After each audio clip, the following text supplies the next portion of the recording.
How can we harness energy using just a storm drain? Well, we could install turbines in these storm drains, like the ones found in hydroelectric dams.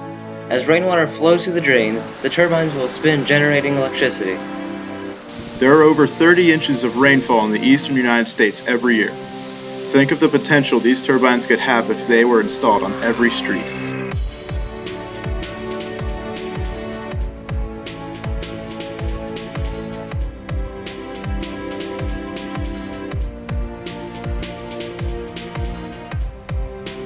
Think of all the potential energy that is lost when rain flows through storm drains. If we could capture this energy with a turbine, it would be a clean and efficient source of electricity.